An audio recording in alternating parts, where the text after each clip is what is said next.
شروع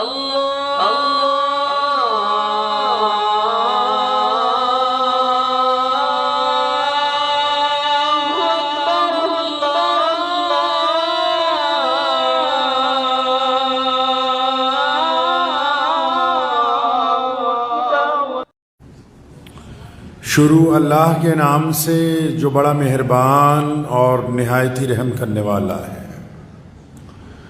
تمام حضرات سورہ فاتحہ اور درود پاک پڑھ لیجئے۔ اعوذ باللہ من الشیطان الرجیم، بسم اللہ الرحمن الرحیم، الحمدللہ رب العالمین، الرحمن الرحیم، مالک یوم الدین، ایاک نعبد و ایاک نستعین، ایاک نعبد و ایاک نستعین، ایاک نعبد وإياك نستعين، اهدنا الصراط المستقيم صراط الذين أنعمت عليهم غير المغضوب عليهم ولا الضالين آمين۔ اللهم صل على محمد وعلى آل محمد كما صليت على إبراهيم وعلى آل إبراهيم إنك حميد مجيد۔ اللهم بارك على محمد وعلى آل محمد كما باركت علی ابراہیم وعلی آل ابراہیم انکا حمید مجید۔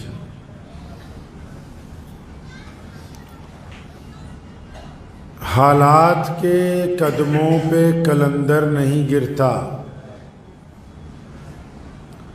حالات کے قدموں پہ کلندر نہیں گرتا، ٹوٹے بھی جو تارا تو زمیں پر نہیں گرتا، گرتے ہیں سمندر میں دریا تو بہت سے، لیکن کسی دریا میں سمندر نہیں گرتا۔ اللہ کے پیارے نبی حضرت محمد رسول اللہ صلی اللہ تعالیٰ علیہ وسلم نے پوری دنیا کے انسانوں کی تمام شعبوں میں رہنمائی فرمائی۔ پیارے کریم رسول صلی اللہ علیہ وسلم نے زندگی کا ہر ڈھنگ انسانوں کو عطا فرمایا۔ حالات کیسے کیوں نہ ہو، وقت کیسا ہو، اس دور میں کس انداز سے جینا ہے، کس انداز سے اپنے وجود کو قائم رکھنا ہے، کیسے ایک اچھی زندگی گزاری جا سکتی ہے، ایک باوقار انسان کیسا ہوتا ہے، غیرت کس کو کہتے ہیں، انسانی حمیت کیا چیز ہے، یہ تمام باتیں پیارے نبی علیہ السلام نے انسانوں کو سمجھائی ہیں۔ کیونکہ جب کوئی بھی انسان پیدا ہوتا ہے تو ظاہر سی بات ہے جس انداز سے اس کی عمر آگے آگے بڑھتی ہے، حالات جو ہیں وہ تبدیل ہوتے رہتے ہیں، جسم کی ہیبت تبدیل ہوتی رہتی ہے، موسم بھی تبدیل ہوتے ہیں، وفاداریاں بھی تبدیل ہوتی ہیں، رشتہ داریاں بھی تبدیل ہوتی ہیں، کاروبار کے حالات بھی تبدیل ہوتے ہیں، حکومتیں بھی تبدیل ہوتی ہیں۔ اتنی تبدیلیوں کے درمیان ایک بندہ کس انداز سے اپنے رب کے ساتھ معاملہ رکھے، ایک بندہ کس رنگ سے جیے، کس ڈھنگ کے ساتھ چلے، اس کی تربیت پیارے نبی حضرت محمد رسول اللہ صلی اللہ علیہ وسلم نے دی ہے انسانوں کو۔ حالات مشکل آ جاتے ہیں، وقت مشکل آ جاتا ہے، جب کسی پر کوئی مشکل وقت آتا ہے، چاہے وہ جسمانی طور پر ہو، چاہے وہ بیماری کا ہو، چاہے وہ کاروبار کی پریشانی ہو، چاہے وہ اولاد کی طرف سے پریشانی ہو، چاہے وہ عزیز و اقارب کی طرف سے دکھ درد کی بات ہو، چاہے پھر وہ مخالفوں کی طرف سے ہو، چاہے وہ کسی ایک ملک کی دوسرے ملک کے ساتھ ناراضگی ہو، کیا کرے انسان اس وقت جب وہ گر جائے پریشانیوں میں، دکھوں میں، تکلیفوں میں؟ تو اس وقت نبی علیہ السلام نے کیا فرمایا؟ قرآن نے ہماری رہنمائی کیا کی ہے، کیا بات کہی ہے انسانوں کو۔ ٹھیک ہے کہ جس بندے پر مصیبت آئی، پریشانی آئی، دکھ آیا، جس مرد اور عورت کو تکلیف پہنچ رہی ہے، یا جس ماں باپ کو تکلیف پہنچ رہی ہے، یا جس بڑے آدمی کو یا بچے کو تکلیف پہنچ رہی ہے، وہ ٹھیک ہے، تکلیف تو ہے، حالات سازگار نہیں ہیں، معاملات اچھے نہیں ہیں، یا جسمانی طور پر پریشانی ہے، تو اس پریشانی میں کرنا کیا ہے؟ اسلام کیا کہتا ہے؟ پیارے نبی حضرت محمد رسول اللہ صلی اللہ علیہ وسلم نے کیا تربیت دی ہے کہ ہمیں کس انداز کے ساتھ جینا ہے؟ کتنے خوبصورت بات کہی نبی علیہ السلام نے۔ اللہ تعالیٰ نے قرآن پاک کا درجہ دیا ہے اسے۔ کیا جب نبی علیہ السلام غار کے اندر ہیں، سیدنا ابو بکر صدیق رضی اللہ تعالیٰ عنہ ساتھ میں ہیں، اور دشمن تلاش کرتے کرتے اس غار تک پہنچ گئے، اب غار سے آگے تو کہیں جانے کا راستہ نہیں ہے، بس غار کا منہ ہے اور باہر چاروں طرف دشمن ہیں، اور اس بات کا اندیشہ ہے کہ اگر ان کو پتہ لگ گیا کہ آپ اسی غار میں موجود ہیں تو پھر کیا حالات ہو سکتے ہیں۔ سیدنا ابو بکر صدیق رضی اللہ تعالیٰ عنہ نے اس اندیشے کا اظہار کیا، یا رسول اللہ دشمن بہت قریب آ گیا۔ اے پیارے نبی علیہ السلام، دشمن ہمارے قریب آ گیا ہے۔ نبی علیہ السلام نے ایک ہی لفظ میں، اللہ تبارک و تعالیٰ نے قرآن پاک میں اسے درج کیا ہے، اللہ تبارک و تعالیٰ سے وہ اعلان آیا ہے، ایک ہی لفظ میں اللہ تعالیٰ نے تمام باتیں جس میں ہمت بھی ہے، جرت بھی ہے، استقامت بھی ہے، ایمان بھی ہے، کیا فرمایا سیدنا ابو بکر رضی اللہ تعالیٰ عنہ کو؟ فرمایا لا تحزن، کہ ڈرو نہیں، اللہ ہمارے ساتھ ہے۔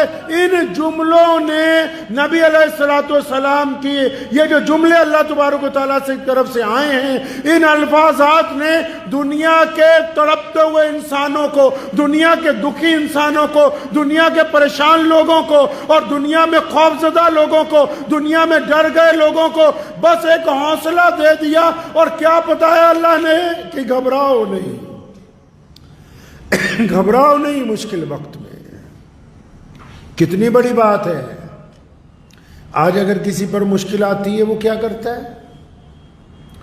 لوگ ذرا سی مشکل آتی ہے رونے لگتے ہیں، ذرا سی مشکل آتی ہے پیٹنے لگتے ہیں اپنے آپ کو، ذرا سی مشکل آتی ہے چیخے مارنے لگتے ہیں، ذرا سی مشکل آتی ہے اپنے یار دوستوں کو بلا کے اپنا رونا لے کے بیٹھ جاتے ہیں، تھوڑی سی پریشانی آتی ہے الگ الگ لوگوں کے آگے جا کے منتیں کرتے پھرتے ہیں۔ اور نبی علیہ السلام کو اللہ تبارک و تعالیٰ نے نسخہ کیمیا عطا فرمایا، فرمایا ڈرو نہیں، مشکل میں ڈرو نہیں۔ یہ پہلا نقطہ ہے انسانی زندگی کو عزت سے جینے کا، یہ پہلا فلسفہ ہے۔ چاہے وہ کسی بھی مذہب سے کوئی انسان تعلق رکھتا ہو، اگر اس کو کوئی ڈرا رہا ہے اور وہ ڈر رہا ہے تو اس کا مطلب وہ جیتے جی اپنے آپ کو موت کی طرف لے جا رہا ہے۔ اگر کوئی ڈر رہا ہے بیماری سے تو اس کا مطلب جتنے دن بچے ہیں وہ ان کو ضائع کر رہا ہے۔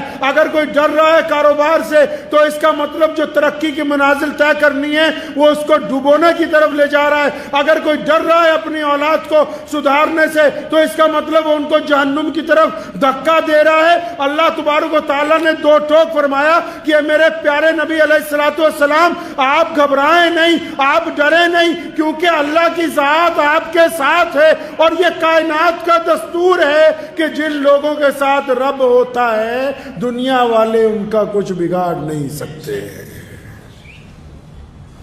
جن کے ساتھ رب کی ذات ہوتی ہے دنیا والے ان کا نہیں کچھ بگاڑ سکتے۔ یہ فلسفہ نبی علیہ السلام نے عطا کیا، حکم دیا امت کو کہ مشکل وقت میں سب سے پہلے کیا کرنا؟ سب سے پہلے اس بات کا یقین رکھنا کہ ہمارا رب ہمارے ساتھ ہے، اور پھر مشکل وقت میں کیا کرنا؟ پھر مشکل وقت میں صبر کے ساتھ وقت گزارنا۔ مشکل وقت میں صبر کے ساتھ وقت گزارنا، اور تیسرا مشکل وقت میں کیا کرنا؟ اپنے دماغ کو، اپنے ہوش و حواس کو ٹھکانے رکھنا، اور پھر یہ دیکھنا کہ کیا میں کیا کر سکتا ہوں جو ان حالات سے میں باہر نکلوں۔ اسلام نے کہا، نبی علیہ السلام کا فرمان حدیث پاک کا مفہوم ہے، فرمایا میں خوشیاں بانٹنے آیا ہوں، لوگوں کو خوشیاں بانٹنے کے لیے آئے۔ ہم لوگ کیسے کرتے ہیں جی مشکل وقت میں؟ ہمارا کوئی عزیز بیمار ہو جائے، کوئی پڑوسی بیمار ہو جائے، اور ایسے کئی منافق صفت لوگ ہوتے ہیں معاشرے میں جو کسی کو ملنے کے لیے جائیں گے، پتہ لگے گا بیمار ہے، جاتے ہی کہیں گے اوہ تو تو پہلے سے بڑا کمزور نظر آ رہا ہے۔ وہ کہنے والے کا مقصد یہ ہے کہ یہ جو بندے کو میں کہہ رہا ہوں اس کا دل ٹوٹ جائے، دل بیٹھ جائے اس کا۔ جو لوگوں کو ڈرانا چاہتے ہیں وہ یاد رکھیں، آج وہ جن کا دل توڑ رہے ہیں، آج وہ جن کو ڈرانے کی کوشش کر رہے ہیں، کل جب ان پر وقت آئے گا انہیں سہارا دینے والا نہیں ملے گا کوئی۔ ہم کیا کر رہے ہیں معاشرے میں؟ اگر کوئی تکلیف میں ہے، کوئی بیماری میں ہے، ہم ملنے جا رہے ہو بھیا تم تو بہت بیمار نظر آ رہے ہو، یعنی ہم نے اس کی ہمت بڑھانے کی بجائے اس کی ہمت توڑ دی۔ اور یہیں پر بس نہیں کرتے، بیماری کا پوچھیں گے اور پھر کہیں گے ہاں ہمارے تایا جی، ہمارے فلاں ماموں بھی اسی بیماری سے مر گئے تھے۔ یہ کس نے سمجھائی یہ بات؟ اللہ اور اس کے رسول صلی اللہ علیہ وسلم کو یہ باتیں پسند نہیں ہیں۔ مشکل صرف یہی نہیں ہوتی کہ کوئی حکومت کسی حکومت کے مخالف ہو، مشکل صرف یہ نہیں ہوتی کہ کوئی سیاستدان آپ کے ساتھ مخالف ہو، مشکل یہ بھی تو ہے کہ آپ کو کاروبار میں نقصان ہو رہا ہو اور آپ اس نقصان سے جھوج رہے ہوں، اور اس نقصان کے درمیان آپ کو کوئی مجبور کرے کہ فلاں آدمی کے ساتھ جا کے ہاتھ پھیلا لو، آپ اپنی غیرت کی وجہ سے اپنا ہاتھ واپس لے آئیں، یہ بھی تو وہ مشکل ہے۔ اور جب آپ غیرت کی وجہ سے اپنا ہاتھ واپس لے جائیں گے تو اللہ تعالیٰ اس مشکل میں آسانی پیدا کر دیں گے، اس مشکل میں آسانی۔ علامہ اقبال رحمت اللہ علیہ کا بیٹا لندن میں پڑھتا تھا، اس نے ابا کو چٹھی لکھی کہ مہینے کے پیسے جلدی ختم ہو گئے، آپ اگر کہیں فلاں آپ کا ایک دوست یہاں پہ رہتا ہے اس سے 100 پاؤنڈ ادھار لے لوں، اس سے کچھ پیسے ادھار لے لوں، پھر جب آپ بھیجتے ہی ہر مہینے جب آپ بھیجیں گے تو یہ میں پیسے اس کو دے دوں گا۔ تو علامہ اقبال نے اس کے جواب میں پوری نظم لکھ دی، فرمایا خود ہی نہ بیچ غریبی میں نام پیدا کر۔ غیرت بیچنی بڑی بات ہے، لوگ اس کو معمولی بات سمجھتے کہ جس کے مرضی سامنے جا کے ہاتھ پھیلا دو، جس کو مرضی جا کے کہہ دو کہ میری مدد کر دے۔ ارے جس نے اپنے رب کو مدد کے لیے پکارا نہ ہو، اور پھر رسول اللہ فرماتے ہیں کہ جس نے رب کو چھوڑ کے بندوں کے آگے ہاتھ پھیلانا شروع کیا، فرمایا ساری زندگی مانگتا رہے گا، اس کی ضرورت کبھی پوری نہیں ہوگی، ساری زندگی مانگتا رہے گا۔ غیرت اس کو کہتے ہیں۔ مشکل صرف بیماری نہیں ہے، مشکل صرف سیاسی اختلاف نہیں ہوتے، یہ بھی تو مشکل ہے کہ کسی نوجوان آدمی کو کوئی نوجوان عورت زنا کی دعوت دیتی ہو، یہ بھی تو مشکل ہے کہ کسی نوجوان لڑکی کو کوئی نوجوان لڑکا زنا کی دعوت دیتا ہو اور وہ روزانہ چاہتا ہو کہ یہ میرے ساتھ لگ جائے، یا وہ خاتون چاہتی ہو کہ یہ میرے ساتھ چھپ کے گناہ کرے۔ اس مشکل وقت میں جس نے اپنے نفس کو گناہ سے روک لیا، اس نے اللہ کی طرف سے عزتیں پا لی، وہ اس مشکل وقت میں اللہ کے حضور یقین رکھ کے بچ گیا، تو پھر آنے والی زندگی کی عزتیں اس کے لیے وقف ہیں۔ یہ بھی تو مشکل ہے، اپنی جوانی کو سنبھال کے رکھنا کتنا مشکل کام ہے۔ اس میں سے بھی تو نکلنے کا راستہ چاہیے۔ اس میں نکلنے کا راستہ بھی یہی ہے کہ بندہ اس بات کا یقین رکھے کہ میرا رب میرے ساتھ ہے، وہ مجھے دیکھتا ہے، اس کے حکم سے میں چلتا پھرتا ہوں، غلطی ہو جائے تو میں اپنے رب سے معافی مانگتا ہوں۔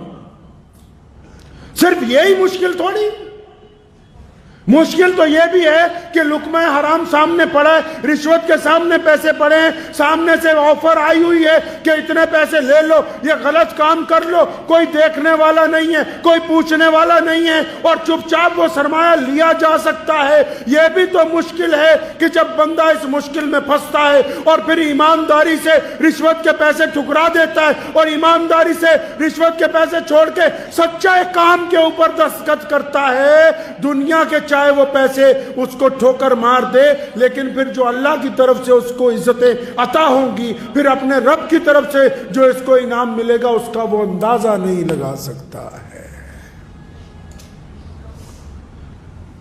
کہا نا نبی علیہ السلام نے کہ اپنے بھائیوں کی مدد کرو، بھائی اپنے بھائی کی مدد کرو۔ صحابہ نے پوچھا یا رسول اللہ کیسی مدد کریں؟ فرمایا جو تمہارے بھائی مظلوم ہیں، یعنی جو غریب لوگ ہیں، جو محتاج ہیں، یا جن پر ظلم ہو رہا ہے، ان کی مدد کرو۔ اور پھر نبی علیہ السلام نے اگلی بات فرما دی اور فرمایا اپنے ان بھائیوں کی بھی مدد کرو۔ یا رسول اللہ کن بھائیوں کی؟ فرمایا جو ظلم کر رہے ہیں۔ یا رسول اللہ جو مظلوم ہیں ان کی مدد تو کر سکتے ہیں کہ ان کے ساتھ کھڑے ہوں، ان کے ہمدردی کے لیے کھڑے ہوں، ان کو کھانا پینا دیں، ان کو کپڑے دیں، ان کو دشمن سے بچائیں، لیکن یا رسول اللہ جو بھائی ظلم کرتے ہیں ان کی مدد کیسے کریں؟ کریم نبی نے فرمایا کہ یہ صلی اللہ کریم نبی نے فرمایا جو تمہارا بھائی ظالم ہو اس کو ظلم سے روکو، اس کو ظلم سے روکنا اس کی مدد ہے، ظلم سے روک دینا اس کو اس کی مدد ہے۔ اسلام نے انسانوں کو غیرت کا درس دیا ہے، نبی علیہ السلام نے طریقے واضح کر دیے۔ فرمایا نا کہ مایوسی کفر ہے، کفر کا مطلب جھوٹ ہے مایوسی۔ آپ نے کیسے طے کر لیا کہ آپ ساری زندگی غریب رہیں گے؟ انسان غریب پیدا ہو سکتا ہے، اس میں کوئی برائی نہیں ہے۔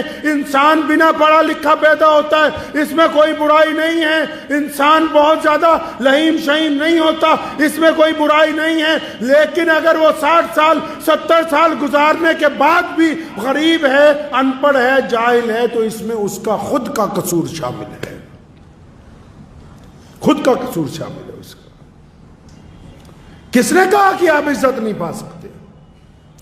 یا کس نے سمجھایا کہ آپ ساری زندگی بس 3rd کلاس کی زندگی گزارنے والے بن کے آئے؟ نہیں، کوئی ماں کے پیٹ سے ولی نہیں بنتا، کوئی ماں کے پیٹ سے بلینئر نہیں پیدا ہوتا، کوئی ماں کے پیٹ سے اربوں پتی سرمایہ دار نہیں پیدا ہوتا ہے۔ یہ اللہ تبارک و تعالیٰ نے خزانے اپنے دنیا میں پھیلا کے رکھے ہیں۔ اب آپ کی مرضی ہے کہ آپ اپنے قوت عمل کے ساتھ کس طرف جاتے ہیں، آپ اپنا وقت کہاں گزارتے ہیں۔ آپ لوگوں کو خوف زدہ کرنے میں وقت گزار رہے ہیں کہ لوگوں کا ساتھ دینے میں وقت گزار رہے ہیں؟ آپ نے زندگی میں کون سا رنگ اپنایا، کیا ڈھنگ اپنایا ہے آپ نے؟ کیا یہ صرف کافی ہے کہ ہم لوگ 5 وقت نماز پڑھیں، شکل صورت سے مسلمان نظر آتے ہوں؟ کیا اس سے اسلام مکمل ہو سکتا ہے؟ ایسا ممکن تو نہیں ہے۔ نبی علیہ السلام نے تنہا دین شروع کیا۔ دیکھیے، اگر کامیابی کی داستان کسی کو سنانی ہو، کامیابی کی داستان کسی کو سنانی ہو تو ہمارے نبی علیہ السلام نے دین کب شروع کیا؟ جب مکے میں تنہا تھے۔ اور آج دین اسلام کہاں پہنچا؟ دنیا کا سب سے بڑا مذہب بن کے کائنات کے درمیان میں موجود ہے، کیونکہ نبی علیہ السلام نے امت کو تربیت دی، انسانوں کو یہ بات سمجھائی ہے کہ اللہ نے جو آپ کو وقت دیا ہے اس کو عمل میں لے کے آئیں، اس کو کام میں لے کے آئیں۔ بیٹھ کے ہاتھ پر ہاتھ دھرے رہنے سے کسی کو کامیابی حاصل نہیں ہو سکتی۔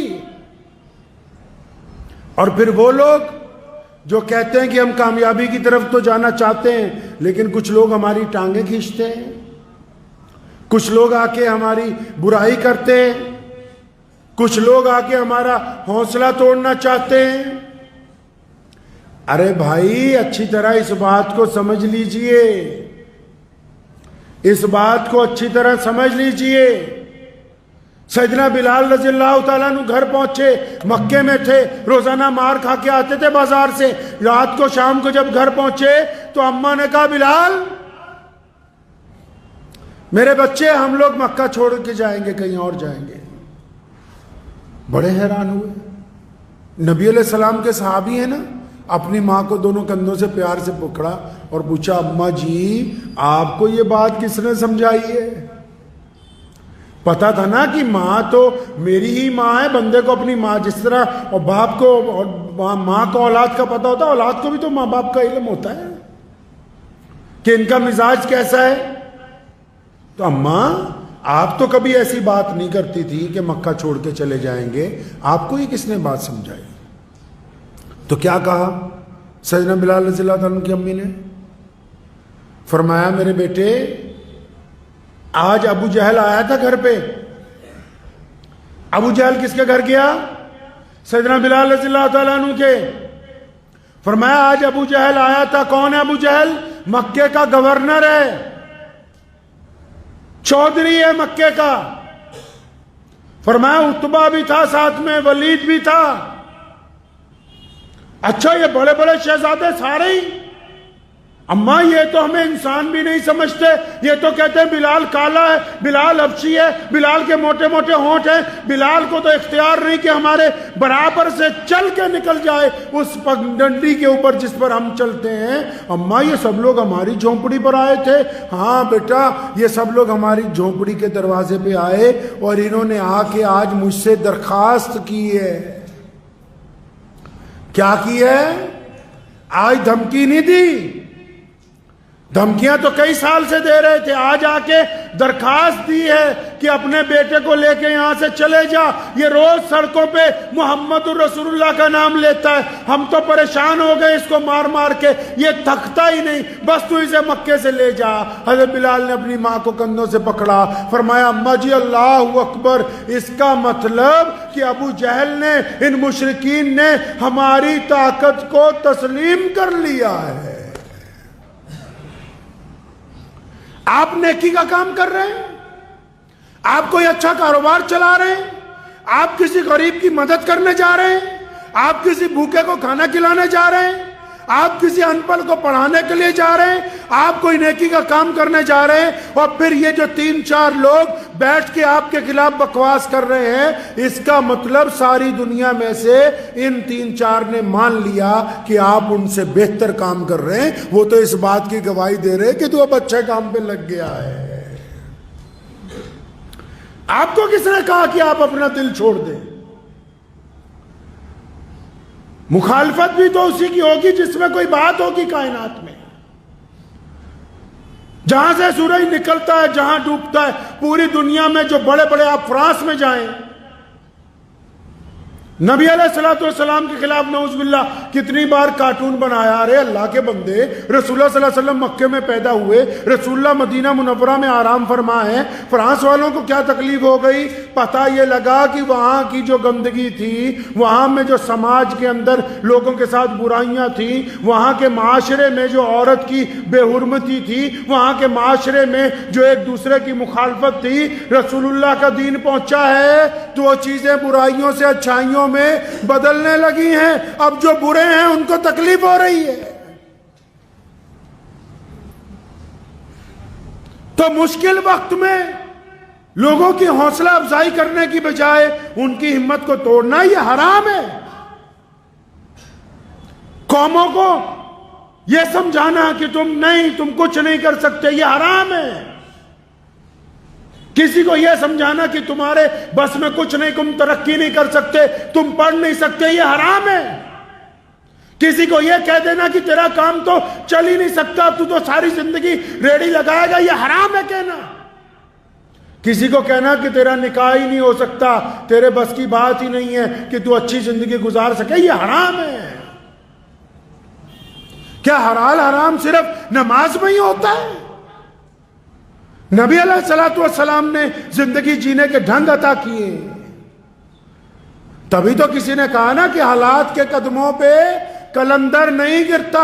کلندر وہی نہیں ہے جس کے دونوں ہاتھ میں 2 تسبیحیں ہیں اور جسم پہ کپڑے کوئی نہیں. وہ کلندر نہیں. جو مشکل وقت میں رزق حلال کما کے اپنی اولاد کے منہ میں ڈال رہا ہے، یہ کلندر ہے. جو زنا سے منہ موڑ دیتا ہے، یہ کلندر ہے. جو دشمن کو اس کی اوقات بتا دیتا ہے، یہ کلندر ہے. جو بیٹی کے سر پر دوپٹہ رکھ دیتا ہے، وہ کلندر ہے. جو کسی غریب کے منہ میں لقمہ ڈال دیتا ہے، وہ کلندر ہے. جو کسی مظلوم کو اٹھا کے اپنی چھاتی سے لگا لیتا ہے، وہ کلندر ہے. آپ کو کس نے سمجھایا کہ جو کلندر تو وہی ہے جو سگریٹ کا دور لمبا سا کش مار کے زور سے کہے اللہ اکبر؟ وہ کلندر نہیں ہے. وہ بے ایمانی کر رہا ہے، خدا کا نام بیچنے کی کوشش کر رہا ہے. اسلام کی اصطلاح کو دل کی گہرائیوں سے نبی علیہ السلام کے طریقے کو سمجھ لیں. پیارے نبی علیہ السلام نے ہمیں یہ صفات مسلمانوں کو عطا فرمائی کہ دیکھو تمہیں بھیج دیا ہے اللہ نے اپنی امت بنا کے. اب لوگوں کے کام آنا، اب ہمدردیاں کرنا، اب مظلوموں کے کندھے سے کندھا لگا کے کھڑے ہونا اور مشکل وقت میں گھبرانا نہیں ہے. آپ نے دیکھا نہیں فلسطین میں سپر پاوریں ایک طرف ہیں. سپر پاوریں سمجھتے ہیں؟ دنیا کی سپر پاور ہے امریکہ، سپر پاور ہے جاپان، سپر پاور ہے فرانس، سپر پاور ہے آسٹریلیا، سپر پاور ہے اسپین. کدھر ہے ساری کدھر ہیں؟ یہودیوں کی طرف. دنیا کی ساری سپر پاوریں کدھر؟ یہودیوں کی طرف. اور ادھر جن کے ساتھ جو مدد ہونی چاہیے تھی، جنہوں نے ابھی کرنی تھی مکمل، وہ بھی ابھی اپنے رنگ ڈھنگ میں نہیں آئے. لیکن اس کے باوجود اللہ نے ان کو عزت عطا فرمائی. شہادتوں کے باوجود اللہ نے استقامت عطا فرمائی، اللہ نے صبر عطا فرمایا، اللہ نے ہمت عطا فرمائی. تو یہی تو بات ہے کہ جن کا یقین اپنے رب کی ذات کے اوپر کامل ہے، ان کو دنیا کی پوری طاقتیں مل کے بھی شکست نہیں دے سکتی. اسی کو اپنی ذاتی زندگی میں بھی سمجھ لیجئے. اس نظریے کو بدل لیں کہ کوئی کچھ نہیں کر سکتا. اللہ نے آپ کو عقل دی ہے، تعلیم حاصل کیجئے. عقل دی ہے، بہترین کاروبار کیجئے. عقل دی ہے، مظلوموں کا ساتھ دیجئے. لوگوں کے سامنے پیارے نبی صلی اللہ علیہ وسلم کی تعلیمات کو واضح کیجئے. ہمارا کام بنتا ہے کہ نا امیدی کا انکار کرنا، اس بات کو طے کرنا کہ ہم لوگ پازیٹیو سوچنے والے ہیں، اچھا سوچنے والے ہیں. برا سوچنے کے لیے رسول اللہ صلی اللہ علیہ وسلم نے منع فرمایا ہے. کریں گے انشاءاللہ تعالی. اپنی ذات سے پہلے اپنی ذات سے شروع کریں. اپنے متعلق برا نہ سوچا کریں کہ مجھ سے تو کچھ ہوگا نہیں. اپنے متعلق برا نہ سوچیں. اپنے بچوں کے متعلق، بیوی اور ماں باپ کے متعلق برا نہ سوچیں. یہ زندگی بار بار نہیں ملتی،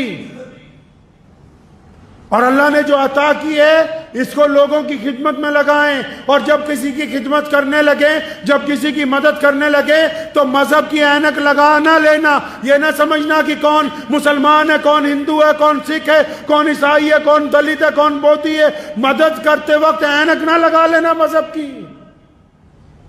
سوچتے وقت کسی کے متعلق جب آپ رائے قائم کرنے لگے، کسی کے متعلق جب آپ اپنے دل میں کوئی رائے قائم کرنے لگیں، تو مذہب کی اینک لگا کے رائے قائم مت کرنا. یہ رسول اللہ صلی اللہ علیہ وسلم کی سنت ہے. پیارے نبی صلی اللہ علیہ وسلم کے پاس جب دشمن بھی آتے تھے تو رسول اللہ ان کے متعلق اچھی رائے رکھتے تھے. ایک واقعہ صحابہ کرام کے آنسو نکلائے. اس موقع پر صحابہ کو بلایا اور فرمایا میرے صحابہ، سیدنا ابو بکر کو بلایا اور عمر فاروق رضی اللہ تعالیٰ عنہ کو بلایا. تمام جید صحابہ قریب آ گئے. اس دن ایسی بات کہی، باقی صحابہ کی آنکھوں میں آنسو آ گئے. فرمایا صحابہ ابو جہل کو تو جانتے ہو؟ کون ابو جہل؟ جس نے ساری زندگی پتھر مارے، جس نے گلی کوچوں کے اندر گلے میں رسی ڈالنے کی کوشش کی، جو نبی علیہ السلام کے ساتھیوں کو قتل کرتا رہا، اور جب مدینے کو ختم کرنے کے لیے آیا، جس نے بدر کے میدان میں جنگ کی بٹی کو گرم کیا. کون ابو جہل جس نے بیت اللہ میں جانے نہیں دیا، جس نے کبھی علی اعلان نماز نہیں پڑھنے دی، جو نعوذ باللہ روزانہ کہتا تھا نعوذ باللہ من ذالک نقل کفر کفر نہ باشد کہ میں محمد رسول اللہ کی جان کا دشمن ہوں۔ فرمایا صحابہ کو کہ سنو، ابو جہل کو تو جانتے ہو، یا رسول اللہ کون نہیں جانتا اس دشمن کو؟ فرمایا اس کا بیٹا اکرمہ آ رہا ہے ایمان قبول کرنے، تمہیں اللہ کا واسطہ ہے اس کو تانا مت دینا۔ ہے کوئی ایسا کائنات میں جو پازیٹیو سوچنے کی، پازیٹیو چلنے کی، مثبت سوچنے کی بات کرتا ہو؟ فرمایا ابو جہل کا بیٹا آ رہا ہے اکرمہ، کیوں آ رہا ہے؟ ایمان کے لیے آ رہا ہے، دستے نبی علیہ السلام کے دستے مبارک پر بیعت کے لیے آ رہا ہے۔ فرمایا مجھے پتا ہے کہ تم سب اس لیے ناراض ہوتے ہو کہ ابو جہل نے بہت زیادتیاں کی ہیں، فرعون سے زیادہ۔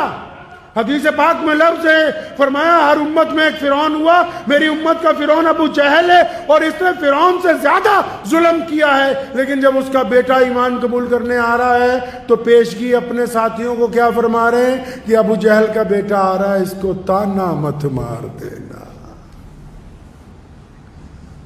پوری دنیا کی طاقتیں مسلمانوں دل کی تختی پہ لکھ کے لے جاؤ، دنیا بھر کی طاقتیں دنیاوی طور پر حکومتیں محل بنا سکتی ہیں، بڑے بڑے ہتھیار بنا سکتی ہیں، لیکن جو محمد الرسول اللہ صلی اللہ علیہ وسلم نے انسانوں کا نظام اور کردار بنا دیا، دنیا کا کوئی نظام اس کا مقابلہ نہیں کر سکتا ہے۔ تو ہم نے اس بات کی کوشش کرنی، کس بات کی؟ کہ اپنی ذہنیت کو مشکلات کے اندر اس بات کا یقین رکھیں کہ اللہ کی ذات آپ کے ساتھ ہے، اور جب کوئی ساتھی، کوئی دوست، کوئی بھائی، کوئی بہن، کوئی پڑوسی، کوئی یار بچپن کا، کوئی غیر مسلم دوست مشکل میں ہو، پریشانی میں ہو، تو کبھی اس کی ہمت توڑنا نہیں ہے، اس کی ہمت بندھانی ہے۔ اور جب ہم دوسروں کی ہمت بندھائیں گے، اللہ تعالیٰ آپ کو دنیا میں بھی عزت عطا فرمائیں گے، آخرت میں بھی عزت عطا فرمائیں گے۔ وآخر دعوانا ان الحمدللہ رب العالمین۔